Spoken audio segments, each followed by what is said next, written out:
Coming up on this episode of Nintendo Cartridge Society, Patrick and Mark get lustrous new locks after the time jump. It's dangerous to go alone, so the Nintendo Cartridge Society goes with you.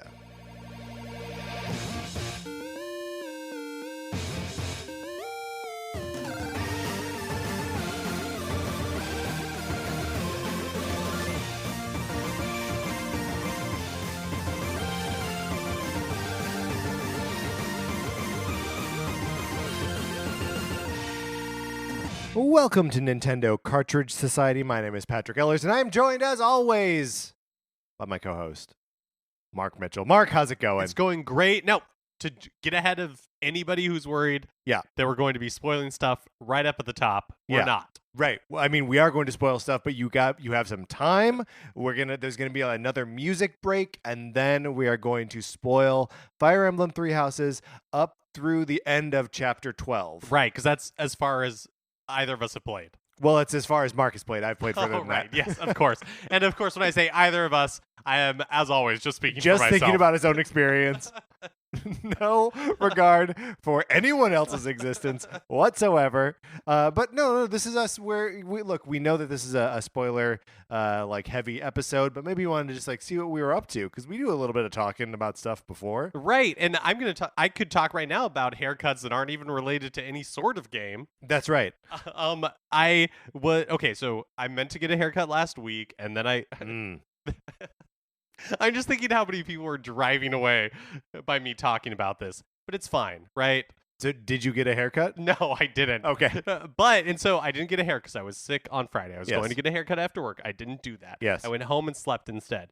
And so on Sunday, in order, getting ready for the week, because I shave once a week on Sunday, and then I just let it go terrible for the rest of the week. This is the worst the show has ever been.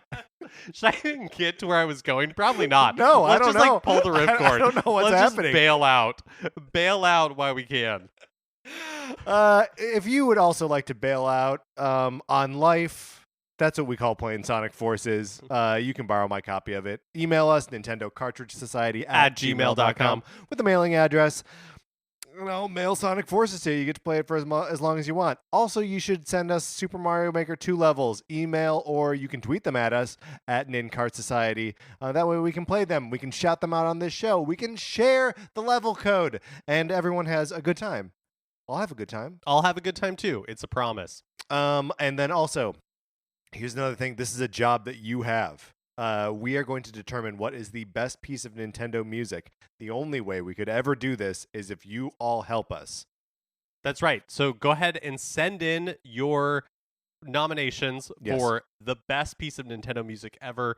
Now, obviously, these should be your choices because you will be determining the brackets. Patrick and I cannot put any nominations in. That's right. You have to do it. So email us at Nintendo Cartridge Society at gmail.com before November 22nd, and we will fill out this bracket, and then we will determine which of these pieces is the singular best piece of Nintendo music. And can I just say, I'm not nominating this because I can't, but somebody please think of Donkey Kong Country Tropical Freeze. Please, someone. But I mean, keep in mind, we cannot actually add anything. We cannot. We are powerless. Except for in the end when we make the final decisions, in which case we'll probably have more power than just about anyone else. It's our show, so who else should have more power than the two of us? But you can participate, so get in on it sooner rather than later. We've got some emails here, Mark, that I wanted to get into before we get into our spoiler town. So we got an email from Connor. The subject of which is RPG lineup. Hey, fellas, I loved continuing to hear other listeners' RPG lineups. So here's one that I threw together. Sorry for the Zelda heavy lineup. Hey, man, the Zelda characters make perfect sense. Never apologize. So this is from a couple weeks back when we did RPG parties made up of Nintendo characters. In his fighter position, he's got Beautiful Joe. Oh, very cool. In the thief position, Tetra from Wind Waker. Which is, of course, perfect. Yeah, it makes a ton of sense. She's a pirate. That's so good. Monk. Here's one. I don't know. In the monk / black belt position, Tony Hawk from Tony Hawk's Pro Skater 3. I love it. Yes, 100% on board. So if we're counting characters from Tony Hawk, does that mean he could have put Darth Maul in his Shrek party? Is Shrek one of them? Maybe that was just a mod. Maybe that's not a real thing. Shrek has been modded into like everything. Shrek and Thomas the Tank Engine are in every moddable game. In the Black Mage position, he's got Midna from Twilight Princess. The Red Mage, with Midna's a great point. Yeah, for sure. Red Mage is Cappy, and he says, in my lineup, I would use him as more of a Pictomancer than a Red Mage, similar to Realm in Final Fantasy VI, which is a great interpretation of that. Like that there's always that character that can like use monster abilities or like copy stuff, and Cappy's perfect for that. And then White Mage is the Great Fairy from Ocarina of Time. This is a good list. It is very Zelda heavy, but it's a good list. Zelda heavy with a sprinkling of Tony Hawk, which I can never object to. I love this list. I've loved all of these RPG parties, so keep sending them in for sure. Yeah, just keep emailing them to us, Nintendo Cartridge Society at gmail.com. And then we also got an email from Brock. He sent us a piece of music as well, but the rest of the email says, hi, Patrick and Mark. Big fan of the show. I had never listened to podcasts until I started working, and finding your show was a goldmine of content. I really enjoy all the lists and rankings you guys come up with, from the spin-off games for side characters. From the spin-off games for side characters, I think the Squeak Squad from Kirby should really have their own game where they run a pawn shop with all the treasures they steal from Kirby, because you never know what's going to come through that door. I love it. I love it too. I think there should be more shopping simulator games. And if we want to put those in the Kirby universe, let's do it. And then he also made a music suggestion, but I am burying that until we have to actually get to it. So thank you, Brock, for the email. Thank you, Connor, for the email. You can always get us at Nintendo Cartridge Society at gmail.com. All right, let's do it. Let's start spoiling Fire Emblem Three Houses.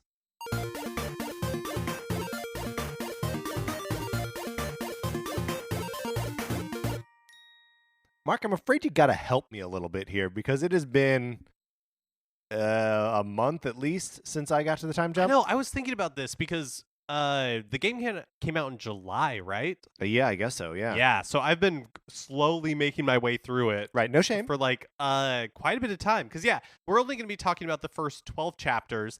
That's where like time jump happens. It's 5 years. Yeah.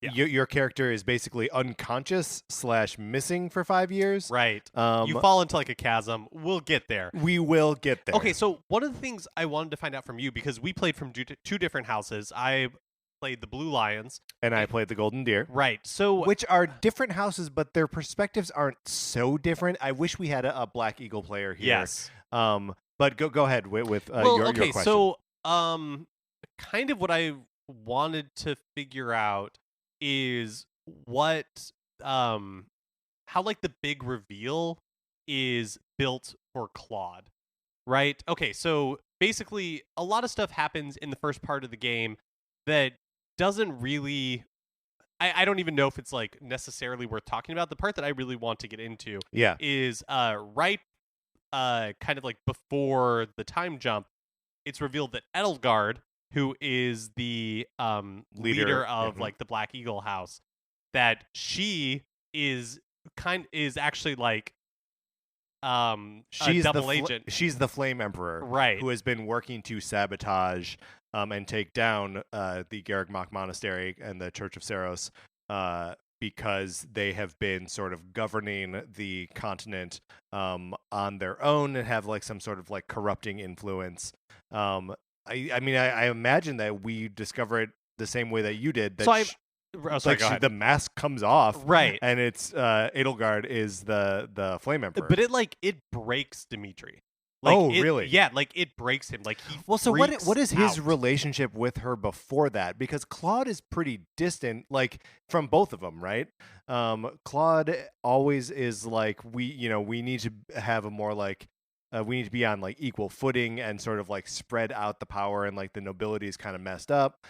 So he's always kind of pushing away from both Dimitri and Edelgard. So like he's suspicious and wary of her sort of from the beginning. Oh, okay. Oh, do you know this? Did that Dimitri and I guess I'm kind of spoiling for you one of like the playthroughs. That's what this is. But though. okay, that Dimitri and Edelgard are step siblings or like half siblings. No, I did not know that. Okay, yes, yeah, they are, and Mm. so Or I did know it and it didn't matter to my characters. right? You know? Okay, and so when Dimitri finds out, because like a lot of like the paralogs, or really I guess the story missions that you're doing in the Blue Lion house, it's all around this idea that like Dimitri, his parents were like murdered in front of him, Okay. and so that obviously was like very like emotionally scarring for him.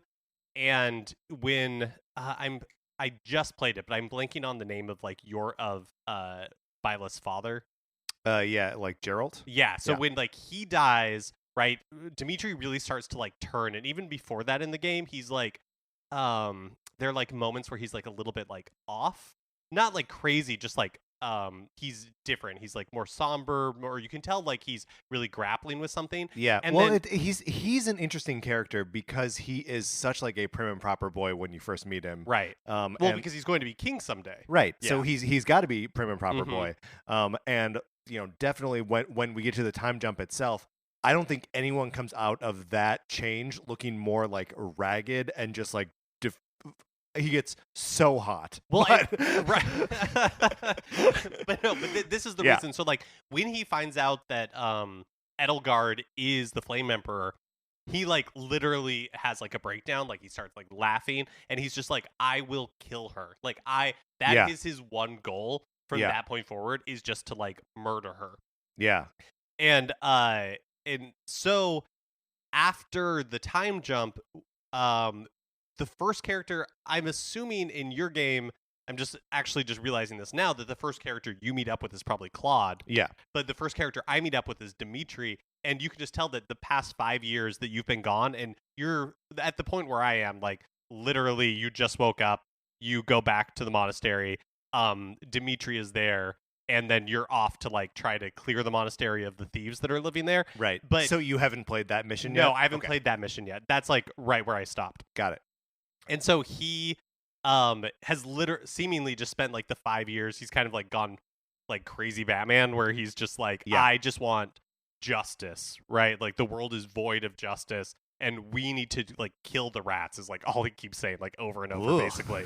Oh boy. Yeah. Well, because It's so a dark turn. So, like, one of the things that happens in Edelgard revealing herself to be the Flame Emperor is that she turns the Empire against the Church, and which means also turning it against the Kingdom, which is Dimitri's people, and against the nobles, the alliance that is Claude's people. So she, in like a very real way, like just splits everything like right down the middle, and like.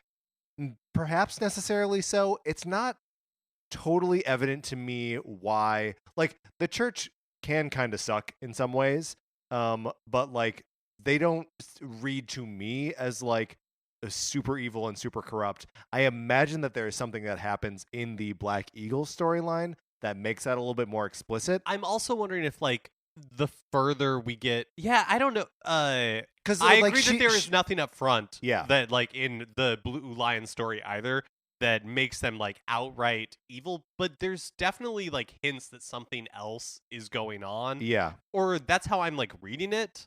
I mean, what is Dimitri's relationship to the church? Because Claude, he's kind of going along to get along because they're like a powerful organization. He's like, I don't believe in this god or this religion. Like, I'm not really about any of this. And I'm kind of keeping an eye on, Lady Pope, whatever her name is. Rhea. Yeah, Rhea. And so he's like a little bit distrustful of like everyone anyway.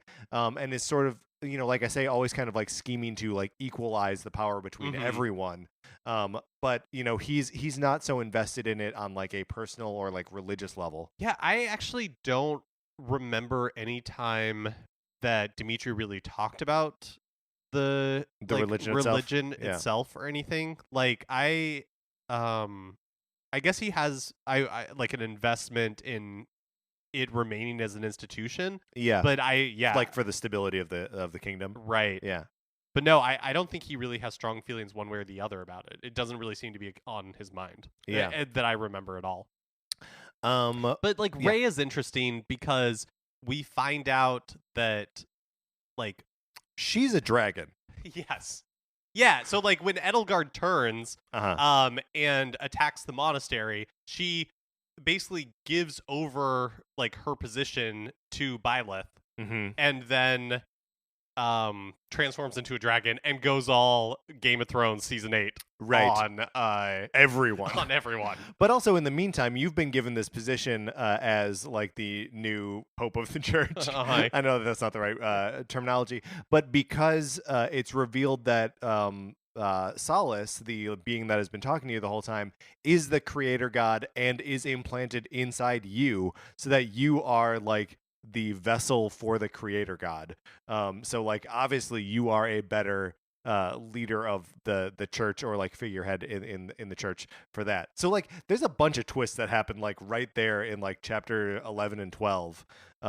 Including Edelgard like turning on everyone. Oh, one other part that I want to mention about the relationship between Dimitri and Edelgard that I'm not sure if you got in your part of the story is that, you know, the Flame Emperor at the very beginning of the game, we see that like prologue where like the Crimson Valley or whatever it's called, where everyone basically gets like wiped out. Yeah. Right. And so Dimitri is like, or maybe I'm conflating two things. Maybe anyways, like Dimitri I think blames her for the death of like his family. Yeah. And she keeps insisting like I wasn't like that wasn't my fault. Like I wasn't really like involved with it. Like I was there or whatever. Like I was a participant in some form, but I didn't do it. Like I didn't cause it. Yeah. So I'm interested to see like how that sort of thing like plays out. Man, that's really cool. As we're talking about it, I think it becomes a little bit more clear to me that the story of the game is really about those two characters and how like the kingdom and the empire you know, like struggle for power in this world, and then like Claude and the Alliance is sort of a third thing that is also there. Which man, what a cool game. Yeah. Like it's so and anytime I talk to someone who's playing it even remotely differently, I'm like, oh man, I can't wait to start my second playthrough and like do it different. I was really moved by the death of Geralt. Yeah. Your dad, when he dies, you're like, ooh, ouch, that stinks. Yeah. Yeah. And it's done like really cool too, because the student in disguise, right, like pulls out the knife, kills him, and then Byleth turns back time, and you're like, oh, it's going to be undone, but then it's not. It's very cool. It's a very cool sequence. What a cool game. We'll have to do a like second one of these when we finish the game, and then at that point we should also bring on someone who's played through the Black Eagle, or maybe we should play through Black Eagle or whatever, and just sort of compare notes. But one of the things that's super cool about the or is there anything else before we move on to the next? No, not that I can think of. So one of the amazing things that happens, and we sort of alluded to it, is in this 5-year jump after the battle where Rhea turns into a dragon and Edelgard storms the monastery. 5 years pass, right? So you black out. Like it seems like you're just gone. You fall into like a hole. Yeah, you fall into a chasm, and then we don't know what happens. Like the first time you wake up, there's a villager, and he's just like, "Oh, you must have floated down from the monastery." Yeah. And you get up, and you're like, "Oh." Basically, you find out that it's been 5 years since you've been gone. So where were you for those 5 years? How did you now just float down the river? Right. I assume that when we finally get all the information, it'll be just like Flight of the Navigator. But so in the 5 years that you're gone, everyone grows up because they were like high school kids at the monastery, and now they are adults, and everyone changes. Everyone go. Sorry. I mean, yes. Okay. No. Finish your thought, and then there was one other thing I wanted to talk to you about. All right. What we're gonna do is we are going to rate all of the glow ups because everyone changes, and some of the changes are great. Like some of the kids go from like little dweebs to like Zero to hotties. hero. Like 100%. So we are going to determine who has the best. Well, we're going to assign numerical scores to all of them, and we are going to figure out who are the best and worst glow ups in the 5-year time jump in Fire Emblem Three Houses. What were you going to say? Okay, kind of related tangentially, but anyways, one part of the game that I've been completely ignoring, pretty much because I don't like any of the romance options. Because I want to do male to male romances, but Right. only 2 exist in the game, and only one of them like for real. The other one's pretty fake, and so I'm just like, The other one's like a brother. like S-class friend type like relationship, and you're Yeah. just like whatever, not interested. So my only like the options that the game keeps trying to like foist on me are the male to female romance options, which I'm not interested in at all. And so there are parts, where as you're just like, I'm giving people their lost items and all that sort of thing, I have built up relationships Yeah. with some of the characters. Like for whatever reason, I've like built up a relationship with Mercedes. Yeah. And so there's like a cutscene or like a sequence where you're talking about the tower where people get engaged or married or whatever. And she's like, oh, is there somebody that you're interested in? You have like the option of being like you or like no. And I was like, no, stop trying to do this to me, game. Gross. Ooh, I'm not interested. I'm just going to be completely mateless in Yes. Fire Emblem Three Houses because none of them interest me. It's also it's weird to me because for as much as we talk about this game in like a shipping sort of way, or we're interested in waifu and husbandos, I really don't think that the romance options for anyone and the main character are compelling. It feels kind of grafted on at this point. Yeah. Like Byleth has the least personality of anyone in these games, right? And all the other characters have such strong personality that like it doesn't make sense. In Fire Emblem Awakening, there's no like avatar player that you're shipping with that you're pairing up with other people. It's all like individual characters that have these huge outsized personalities interacting with each other and getting to S-class with each other and having kids together. So yeah, I think the romance options in this and just the romance in general is not super strong, but all the rest of the relationship building kind of makes up for it. That being said, Yes. let's rank these babies. Let's rank these babies. Okay, so we've got an image here which has the before and the after. Do yourself a favor and look these up because they're great. We are going to rank the glow up on a scale of 1 to 5 so that we can reveal our score on our hands simultaneously and therefore not sway each other. Mark, I want to put the caveat out there that we are only rating the improvement, right? Yes. So if someone starts awesome and ends awesome, that's maybe 1. Yeah, it's right? like the delta, the change between the two is what we're rating. And 5 is the best and 1 is the worst, right? Yeah. Okay. Also, we're not rating Byleth. We are not rating Byleth because Byleth's change kind of happens before the time jump. Right. Byleth's change, the way it happens, is pretty darn cool. Yeah. And you like cut a sword through time. Everybody thinks you're dead. Yes. And then you cut a sword, like you rip a tear in the space-time continuum and like step out of it. It's awesome. Dope. And you come back and you're like, oh, by the way, I'm part god now. Yeah, and my hair like glows. It's kind of greenish like everybody else, like Flane and Rhea and whatever. Yeah, whatever his name is. Satith. Seteth. I hate that guy. I'm assuming in your story you also find out that Flane and Seteth are like Satith is her father. Yes. Okay. Yes. Yeah. All right. Let's get into rating these glow ups. So first we're gonna start.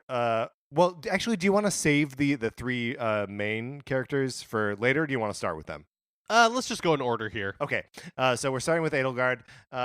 She gets a more like kind of stern look on her face and has these like ram horns attached to her head. Yeah, I'm assuming it's like a crown or like headdress of some sort. Yeah, it's a little strange, and it's got like kind of like a Princess Leia thing going on, like with the like buns on the side of her head. It is not, for me personally, it's not enough of a change. Sure. Right? Some other people get more like dramatic changes. To me, it's just like a headdress. And she's angrier. Right. She is a little bit angrier. All right. Are you ready to reveal? Mm-hmm. Okay. Let's do down from 3. 3, 2, 1. We both did 2. So she's getting a 4 out of 10 for her glow up. Next up is Dimitri. Dimitri, as we discussed, starts off as a very prim and proper boy. His hair is like a little bit in his face, but not in like a messy way. In like a this is how I'm supposed to. Yeah, look it's kind of very way. curated. But in yes. an infuriating way, that he doesn't do very much with his hair. No, he wakes up like that. 5 years later, this hair is all over his face. It's all down the back of his neck. He's got an eye patch. Why? How did he lose his eye? He lost an eye mark. I'm desperate to know. He's also decked out in some like super Ned Starky, yes, fur cloak very or like something. heavy coat, King of the North. He is burdened with all that he has felt in life. He's full of emotion. Yes. And he's also like in his portrait here wearing super heavy armor too, where he's just like, no, you know what? My life is just fighting now. It's suffering and it's horrible. And are you ready to vote on what score you give him? 3, 2, 1, 5. We both say 5. I think this one might be hard to beat. I think it's one of the best, and is one when I saw it, because obviously I didn't see it right away until like we checked in with the other characters. It is one that when just seeing it almost made me cry. Where I was like, oh no, oh no, Dimitri, no, what happened? I know, from like a storytelling perspective, it's also very clear that like something went down. Yeah. Yes.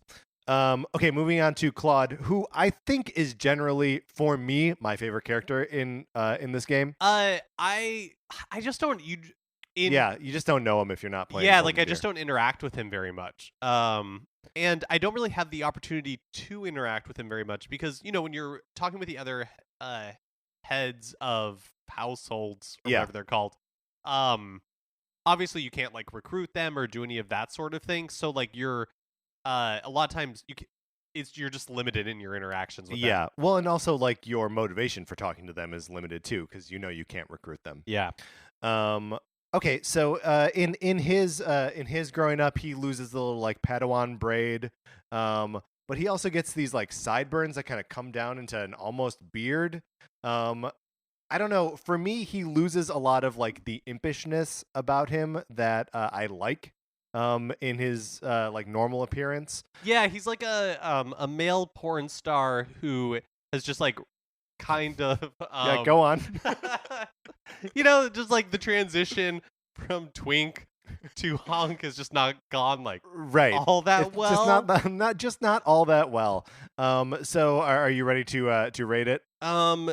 Yeah, I think so. Okay. 3, 2, 1. Okay, I said 2. Mark says 3. So that is a total of 5 for Claude. Next is Hubert. So Hubert is a character that I haven't interacted with that much because he's not very fun. Yeah, well, and he is Edelgard's right-hand man, which means that he is also unrecruitable by either of the other two houses, and he's her like dark wizard guy, henchman kind of guy, and I don't really know like looking at him. I think he just parts his hair on the opposite side. No, I think it's the same side. I think he's just turned a different angle. Oh, great point. Great point. Do you know what? His haircut to me reminds me of like in the Harry Potter movies, right? They would do like in the first 4, maybe like between 2, 3, 4, and 5, there were like dramatically different haircuts. Yeah, sure. And this kind of just reminds me of like, oh, it's the same hairstyle, but somebody decided to like crimp it. Or, do something like make a little bit different. A little bit messier. So he's also got like a high collar, which is maybe a part of a cape or something that was not part of his original outfit. I do think the glow up is an improvement. Like I like the glow up. Yes. But it's a little too like Dracula bargain basement Halloween costumey for me. Sure. Yeah. Are you ready to rate it? I am. Okay. 3, 2, 1. We both went 2 on that one. Ooh, that's rough because that's the same as Edelgard, which I guess is fair. Yeah, I mean it's always going to be hard on the first couple. Yeah. Do we need to go back to revise Edelgard? I mean, but I would revise it down, I think. Because you like her less? I think so. Well, let's not take anything back. I'm sorry I introduced the idea.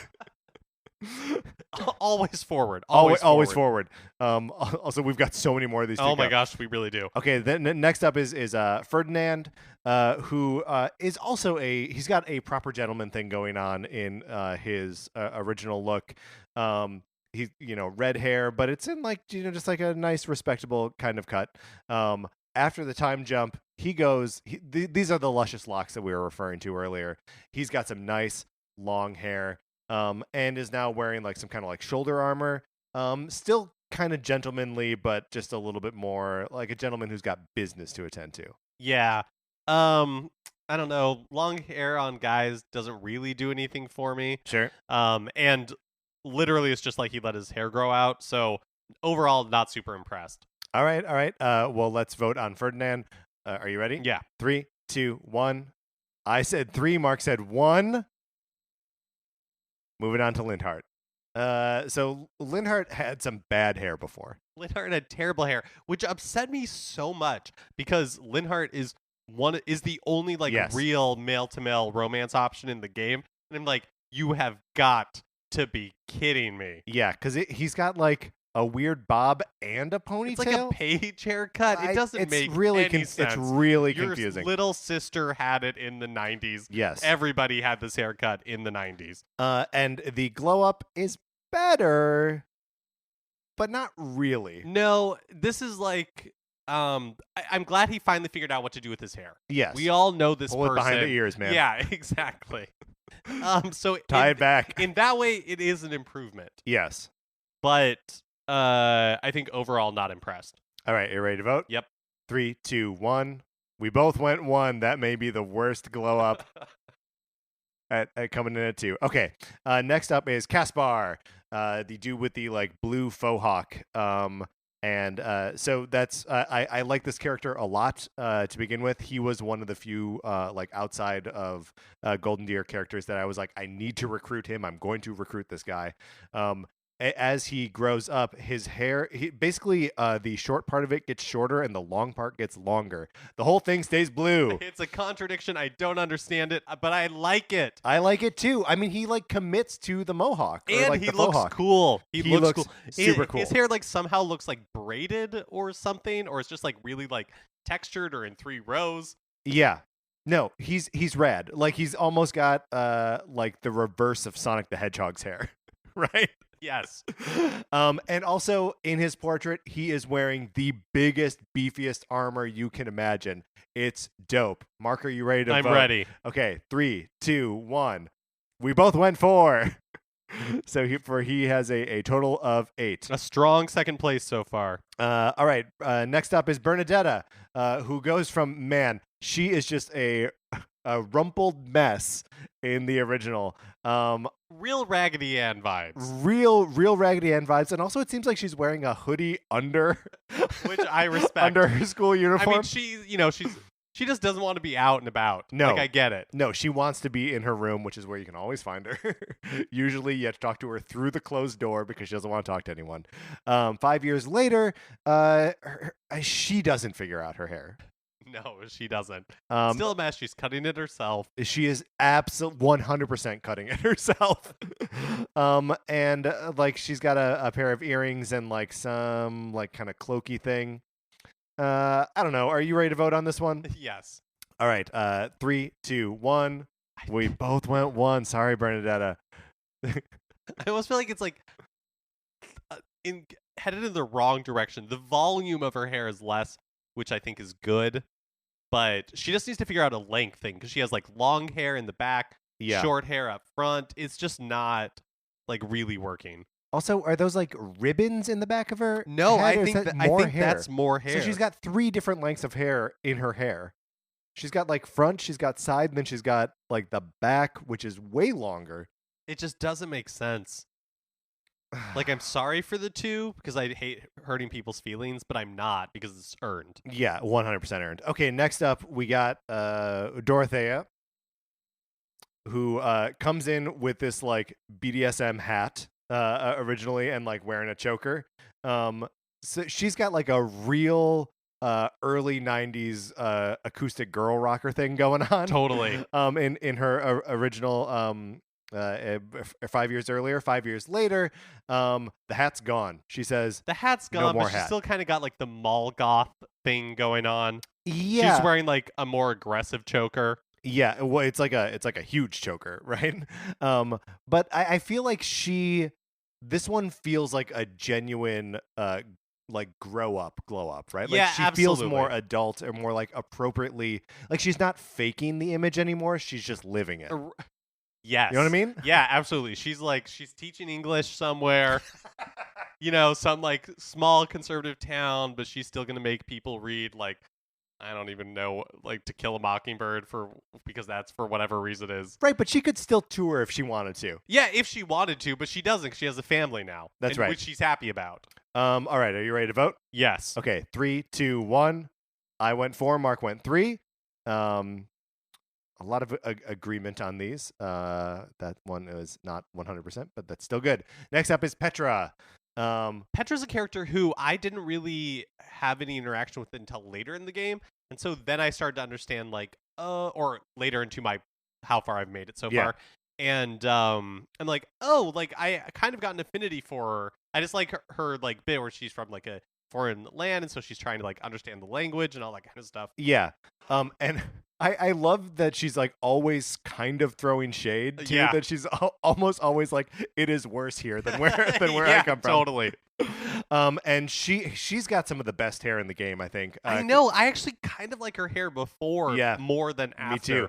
It's just more distinct. Well, because before it's in a giant braid, like not just long, like side braid, huge side braid. And then later she's got like the individual braids, but it's kind of just one big ponytail after that. Yeah, and it just kind of looks like more stereotypical to me, like idol hair that I would expect from like a Japanese game. Yeah, so this is one where it almost feels like a downgrade. Yeah, to me, I agree. Are you ready to vote? Yes. 3, 2, 1. We both went 1 there, which hurts me a little bit because I love her, and I think she still looks cool, but like it's definitely a step down. Who's next? How do you say this name? Is it Dedu or Dedue? I'm not sure. But he's next. He's next. This is Dimitri's right-hand man. Mm-hmm. He's stern from the beginning, and his glow up is pretty much just as stern. There's just less volume in his hair, and the part is maybe more distinct. Well, is that what's happening? So his hair is white, first of all, and he's got like kind of a military cut going on. Like it's a little bit long, but it's a high and tight basically. Mm-hmm. And then as he ages, not only does he get some cool scars on his face, but it looks like does he have longer hair that's like slicked back? Oh, you're right. It really is. It looks like the sides are short, and then like the middle is long, and he like slicks it back like he's Crispin Glover. Right. Yes, 100%. He's got a Crispin Glover thing going on here. And he's also wearing like, is it like a cloak or like a scarf or something that like has a lot of different layers to it? Yeah, there. but it does look like it's like military dress. Yeah, totally. It's ceremonial for sure. Like, I think this is a good one. I think he so just too. got, like, hotter. Yeah, he also loses the earring, which helps. Yes. All right, are you ready to vote? Yes. Okay, 3, 2, 1. Mark went 5, I went 4. That is incredible. Which is interesting because he didn't change that much, really. No. It was just like a refining of what was there before. Yeah, made some smart changes. That's right. Yeah.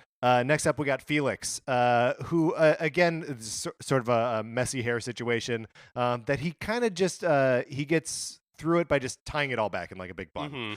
Mm-hmm. That's him as a kid. As he grows up, it seems like he's still mostly tying it back, but now just tying back the sides. I think he's also cutting his own hair. Yeah, I think you're right. Which fits Felix's personality. Yeah. He's like surly but more social than Bernadetta. So where his hair is maybe not a super great thing, he's wearing like a fur-lined bomber jacket or something. What is happening here? I think he's really cool. I think he's really cool too. Like, we would definitely not be friends because he would hate me because I'm like loud. Yeah. but I would desperately want to be his Oh, friend. you would seek his attention so I would want much. him to think I'm so cool. You would make a joke and then look out of the corner of your eye to make sure that he was laughing at it. Are you ready to vote? Yes. Okay, 3, 2, 1. I say 4. Mark says 2. I actually don't think it's that great of a change. I like but that jacket, man. The jacket is cool. But the hair does keep it from doing a solid 5 here. Next up, Ash. Talk to me about Ash. So personality-wise, I couldn't actually really tell you that much. He's a quiet boy. He's quiet. I didn't really use him before. I didn't have very many archers in my party. Sure. But once you start leveling him up, he's pretty cool, like pretty good in battle. So I've been using him more and more. But as far as like his storyline goes, I haven't been paying that much attention to him. Also, like was originally wearing a hoodie. He's got kind of like gray, like bluish gray hair. Which I would say he has no game plan for his hair. Right? No, it just sort of happens. It's messy in the first one. Yep. It's like a little more maintained in the second because he's an adult, and so he's definitely running a brush through it. Yeah, but like that's pretty much it. And then like I don't know, his clothes seem basically the same. I think I'm ready to vote. Okay. 3, 2, 1. I say 2. Mark says 3. Pretty middle of the road. Yeah, I would say like 2.5 is really where I would vote. Okay, well we are not introducing decimals now. Next is Sylvain. All right, so Sylvain, I mean, he doesn't change that much. He just grows up. Yes. And I mean, what do you really expect from this guy? Because like, this is like the ultra womanizer, right? Right. I mean, yeah. I was desperately racing in my head to figure out how you can do a like he's so vain or you're so vain. Oh, Sylvain. Yeah, no, yeah. It's there but not there. Right. Write your own joke. It's there but far enough away. But anyways, yeah, he's the womanizer. So you don't expect him to change, right? He probably peaked in high school. 100%. I mean, he's still so darn handsome. He's still very handsome and still very charming. In his portrait, he's wearing like armor, and this also is fur lined. I guess a lot of the people in the kingdom have to kind of resort to that because it's snowy or something. It's cold. It's medieval. It is definitely medieval. Mark, are you ready to vote? Yes. 3, 2, 1. I say 2. Mark says 3. Next up is Mercedes. So Mercedes, Mark's true love. Yeah. So Mercedes is interesting, because she is very much, just like her glow up looks like she's wearing a French maid outfit. Yeah. So is that like or like a veil? Like it looks like religious garb? Yeah. Yeah. Like almost like she's become a nun. Yeah. Well, and I mean, but she's got kind of a pious look to begin with, right? Yes. She's got this, or like a simple look. Yeah, but I mean, like she's got this long hair that has like a bow tied really low in it, and then like a scarf or some kind of like neckerchief thing that's like really high up on her neck. Yeah, I'm not really sure how I'm gonna go with this one. It's very severe. Her like Yes. her changes is like almost like school marmish. Yeah, I mean, really, it is. It looks kind of like a nun. Like it looks very religious. yeah, I really like the hair before, like all the volume. yeah. And we lose all of that. Yeah, you gain in her the glow up. earrings, like a bad hat, ruffles, which is never a good look. No. All right, I'm ready to vote. Are you ready? Yeah. 3, 2, 1. We both went 1. Sorry, girl. Next is Annette.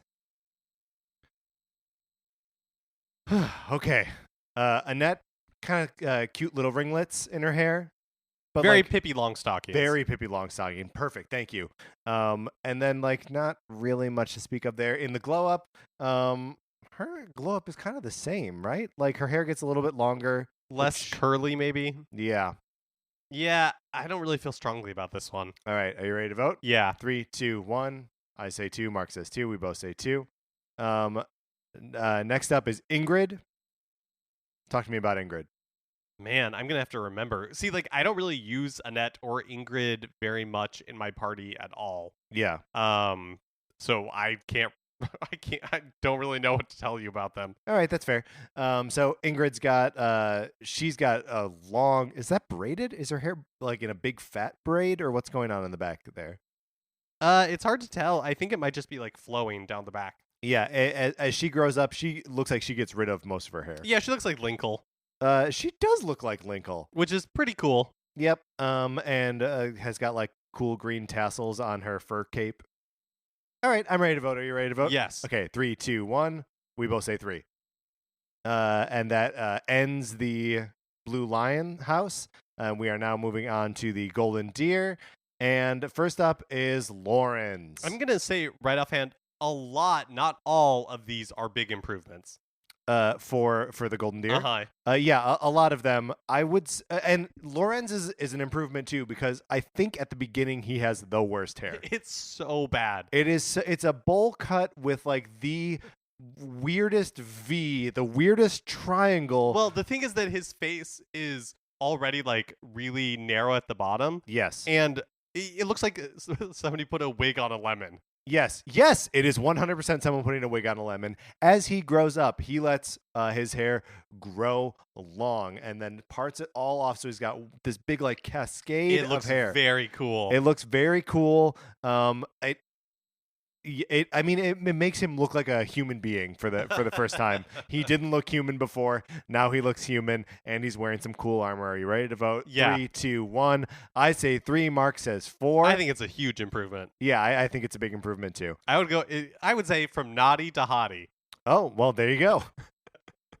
Next up is Raphael, who is the big, beefy man who is always wearing shirts that are too tight. They are straining. The buttons are just groaning to stay in place. But he's got some like short blonde hair, kind of messy, kind of sticks up. Like you can tell he just like grabs some product and like throws it in there straight up. And in his glow up, he looks a little bit more gentlemanly, I dare say. I think he looks more like a hobbit.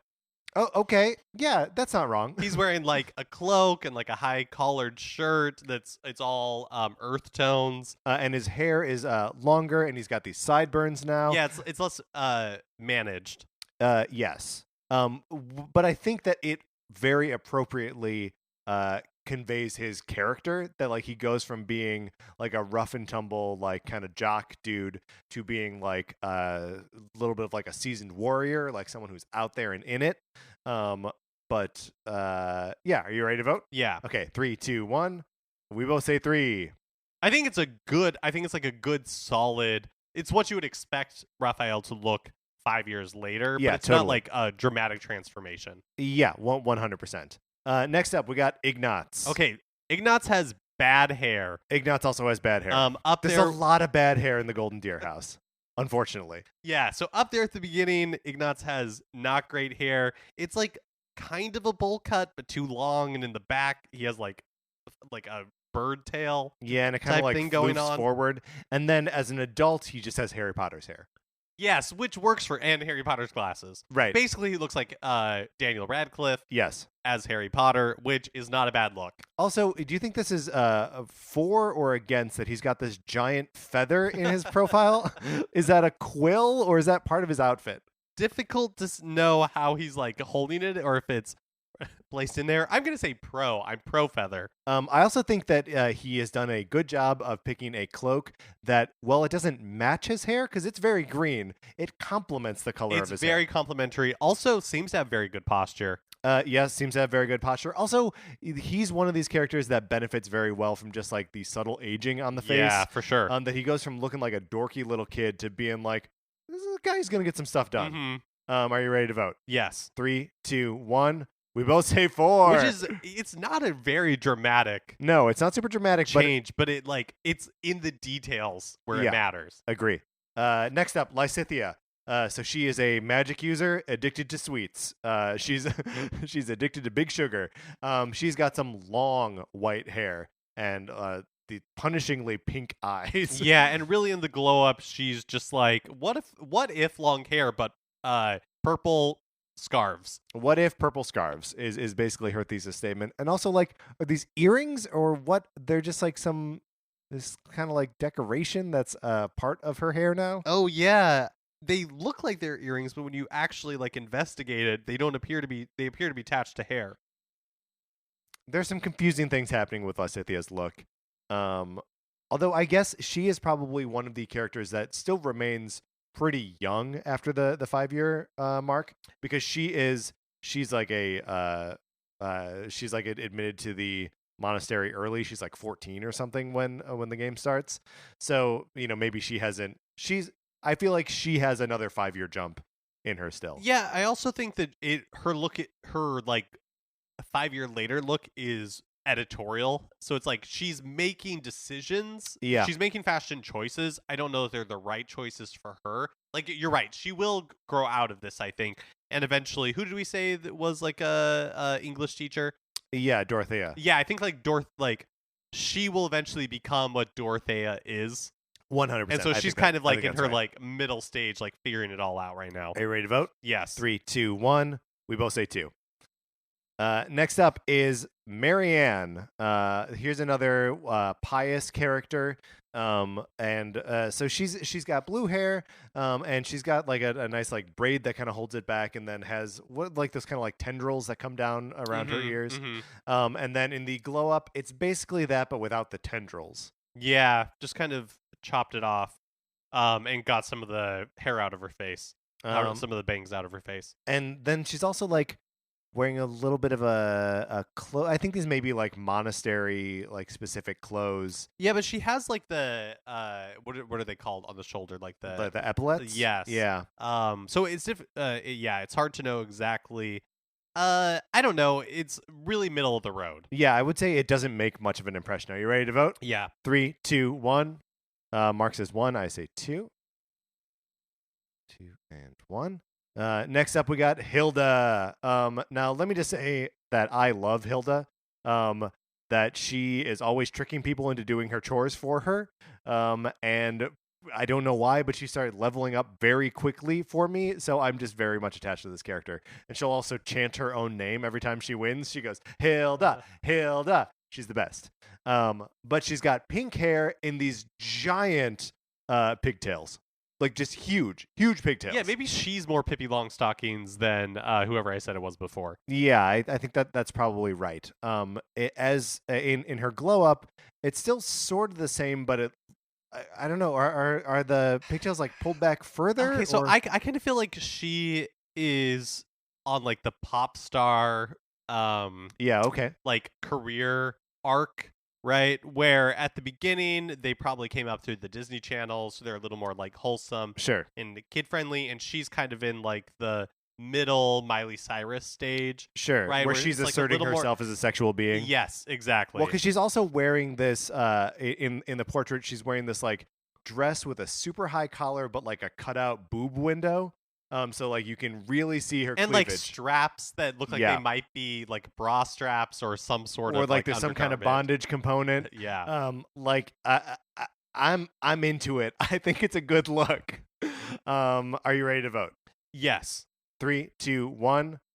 We both say 4. So the only thing that makes me a little bit uncomfortable about it is because she like has glowed up, but it's only 5 years. Like her face remains maybe exactly the same. Yeah, I mean she's always got like a little bit of a mischievous bent to her. So I think that's where that like that she's got a smirk. Yeah. Yeah, I think that's all part of that. Okay, next we got Leonie, who oh my god, she just wants Geralt to be her dad, but he isn't. And you got to be like, "Girl, he's my dad, not yours." Also, now he's dead. I guess we can bond over that. But like chill out. She takes it so hard when he dies.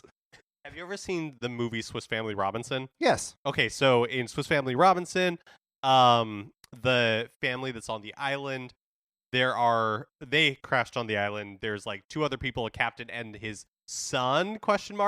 Who comes, but you find out later that it's actually his daughter, but they were pretending that she was a boy so that way she'd be like safe from pirates or whatever. Basically, this character is the before and after of that daughter that washes up on the shore. Yeah, totally. She has her hair like super short. She's like tomboyish. And then her glow up version is just like, oh, now I am comfortable in like myself. Yeah, and is wearing like a red or kind of like a brownish outfit. I would say bold with her red hair. Yeah, it all kind of blends together. Very like Wendy's during Halloween. Yes, 100%. Are you ready to vote? Yes. 3, 2, 1. I say 2. Mark says 3. And then that brings us down to our final character, Cyril. Cyril's got a real Tom Holland as Spider-Man thing going. Sure. Yeah, when you first meet him. Yeah. He's also one that when you meet him is very young. Because Mm-hmm. he's not even a student there, right? He's He just he's like the cleans janitor. up. Yeah. In his modern day portrait, they stick a quiver on his back, assuming, of course, that you've upgraded him in arrows. I didn't either. It's so weird. They're like, no, he's an archer. This is what he's interested in.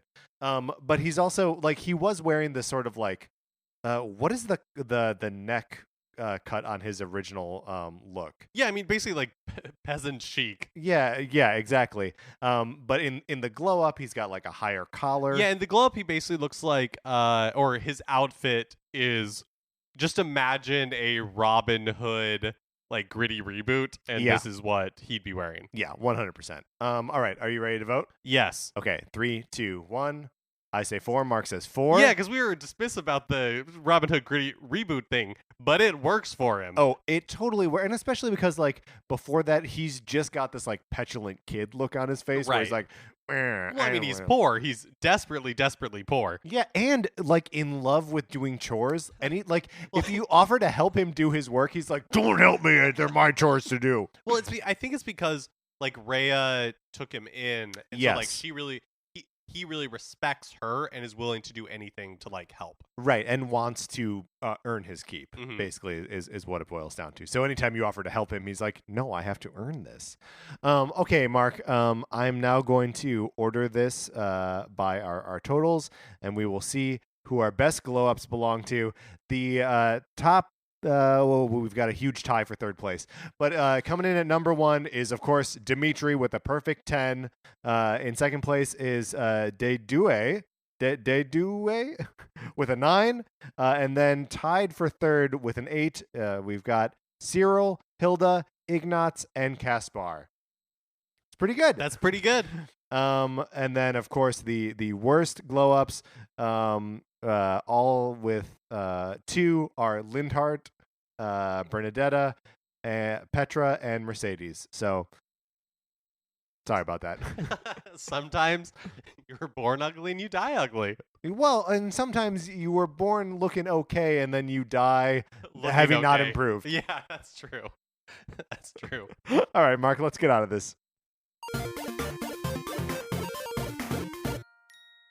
That's right, Patrick. Because really, nobody in Rudy, right? Nobody celebrates just the people who are always good at football. No. You gotta celebrate the change. That's what we were at here. Were we out of line in any of those? You should email us and let us know. You can write to us at Nintendo Cartridge Society at gmail.com. Or you can tweet at us or share the show on Twitter, or you can go to Facebook and do all the things. I'm doing all of this all out of order. Please rate, review, and subscribe on Apple Podcasts. If you like the episode, share it on Facebook or Twitter. On Twitter, I'm at Patrick_Ellers. Mark is at MK Mitchell, and the show is at Nincart Society. We also have a Facebook page, which is just Nintendo Cartridge Society. Olivia Duncan made our logo. Our theme music is provided by 8-Bit Betty. You can get more of his music by going to 8bitbetty.com or by listening right now. For my co-host, Mark Mitchell, this is Patrick Eller saying thank you for listening.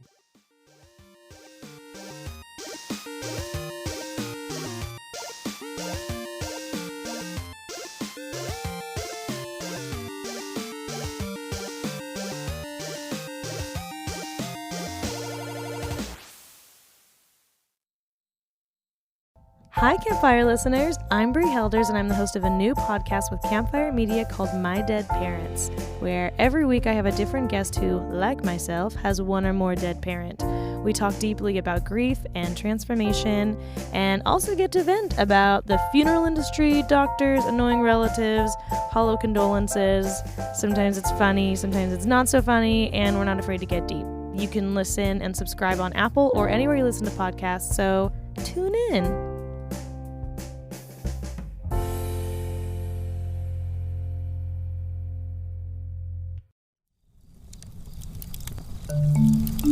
Campfire.